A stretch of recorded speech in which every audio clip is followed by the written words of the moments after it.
مزید بیانات کے لیے ہمارے چینل کو سبسکرائب کیجیے اور بیل آئیکن کو دبائیے۔ جزاک اللہ۔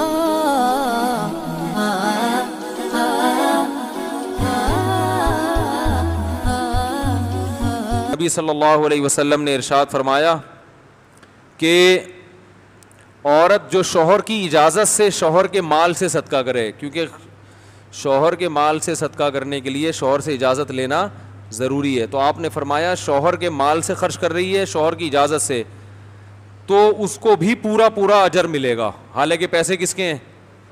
شوہر کے ہیں، تو بھی اس کو پورا اجر ملے گا۔ تو یہ تو فری پھوکٹ میں، کیا خیال ہے؟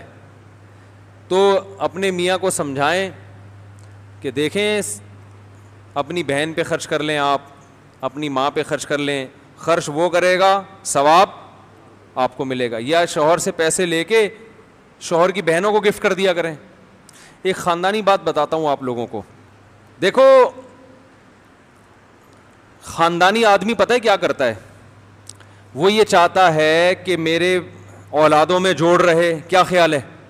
یہی چاہتا ہے نا، اور میرے بچے میری بہنوں کو بھی پوچھیں، پھپھی کا بھی خیال کریں، ایسا ہی ہے نا، خالاؤں کا بھی خیال کریں، میری بیگم کے تعلقات میری بہنوں سے بھی اچھے ہوں۔ یہ صرف چاہتا ہی ہے، اس کے لیے کرتا کچھ نہیں ہے سوائے مشوروں کے۔ اس کام کے لیے وہ بیوی کو نصیحتوں کے علاوہ کچھ بھی نہیں۔ بیگم میری بہن کا خیال کیا کرو، بیگم میری اماں سے تعلقات اچھے رکھو، بیگم یہ بھی کیا کرو، بیگم وہ بھی کیا کرو، تو بس اتنا چلتا ہے مارکیٹ میں۔ تو بھائی اگر آپ چاہتے ہو کہ آپ کی بیگم کے تعلقات آپ کی بہنوں سے اچھے ہوں، روکھڑا کیا بھائی، پیسے نکال کے بیوی کو پکڑاؤ، بولو میری بہن کو ہدیہ دے دینا، اور نام میرا نہ آئے، نام کس کا آئے؟ بولتے کیوں نہیں؟ کیا ہو گیا یار؟ کس کا نام آئے؟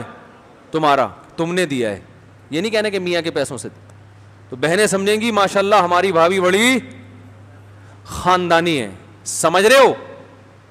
بیگم کو روکھڑا دو، بولو میری والدہ کے لیے اس عید پہ کوئی اچھا سا ان کو اس روکھڑے سے گفٹ دے دو۔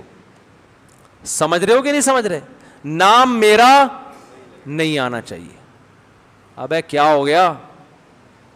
بیٹی کو پیسے دو،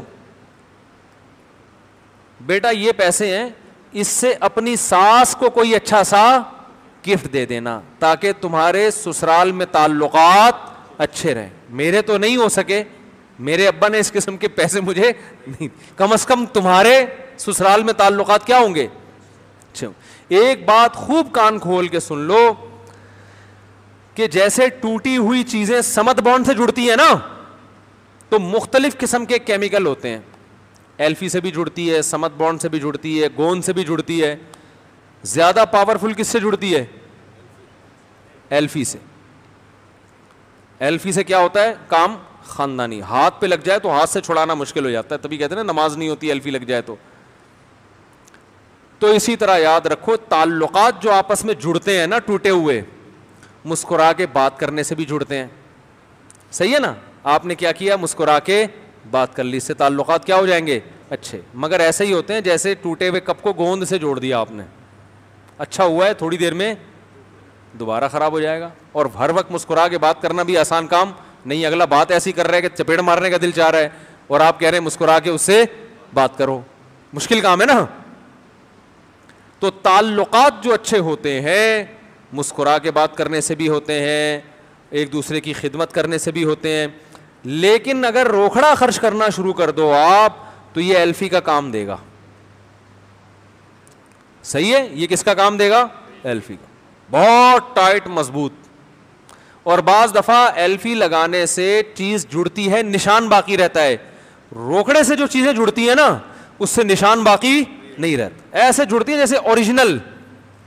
بہو اگر ساس کو ہدیے دینا شروع کر دے تو ساس کو بہو میں اپنی اوریجنل بیٹی سے بھی زیادہ بیٹی پنا نظر آنا شروع ہو جائے گا۔ آج کل دور ہی روکڑ، ہر آدمی پیسے پہ مر رہا ہے بھائی، اور پیسہ خرچ کرنے کے لیے پبلک تیار ہے نہیں، ہر آدمی مر رہا ہے نا پیسے پہ۔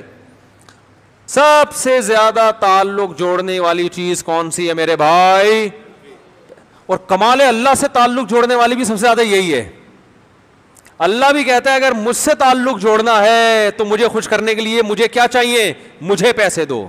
اللہ کہتے ہیں پیسے مانگتے اللہ تعالیٰ ہم سے, پیسہ دو مجھے. اب اللہ تک تو پہنچا نہیں سکتے عرش پہ, تو اللہ نے کہا میری طرف سے وکیل آئے گا وہ لے لے گا.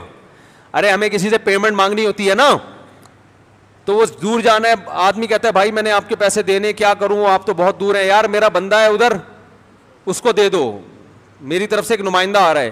تو اللہ نے اپنے نمائندے دنیا میں غریب غربا لوگ رکھے ہوئے ہیں کہ یہ میری طرف سے کیا ہے, نمائندے ہیں, مجھے دینے ہیں تو ان کو دے دو, تو وہ سمجھو مجھے ہی مل گئے وہ.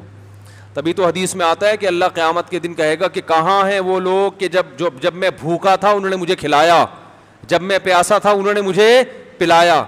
تو انسان کہے گا اللہ تو بھوکا ہو نہیں سکتا. تو اللہ کہتے ہیں جو میری بھوکی مخلوق کو جس نے کھلایا اس نے مجھے ہی کھلایا گویا. تو جب مخلوق بھوکی ہے تو اللہ گویا یہ سمجھتے ہیں کہ مجھے کھلا رہے ہو, تم سمجھتے ہو. تو اللہ سے تعلقات بھی اگر بحال کرنا چاہتے ہو تو کیا خرچ کرو میرے بھائی؟ روکھڑا خرچ کرو, روکھڑا. تو آپ اگر خاندان میں اچھے تعلقات چاہتے ہیں, نہیں چاہتے تو یہ تو بہت ہی خاندانی ہونے کی علامت ہے آپ کی. آج کل جس کو خاندانی سمجھا جاتا ہے بھاڑ میں جائے, میرے بچوں کے آپس کے تعلقات بھاڑ میں جائے, مجھے کیا ہے اچھے ہوں نہیں ہوں, میں اپنا پیسہ کما رہا ہوں. 2 بچے میں نے بڑی تمیز سے پیدا کر لیے, ایک بیٹا ہو گیا ایک بیٹی ہو گئی, تعلقات اچھے ہوں یا نہ ہوں, ایک نسل تھی تھوڑی سی آگے چلنی چاہیے تھی وہ ہو گئے. اور میری بیگم صاحبہ کے میری ماں سے تعلقات اچھے ہوں نہیں ہوں, اس سے کوئی غرض ہی اگر آپ کو نہیں ہے پھر تو یہ باتیں آپ کے لیے کیا ہیں میرے بھائی؟ فضول ہیں.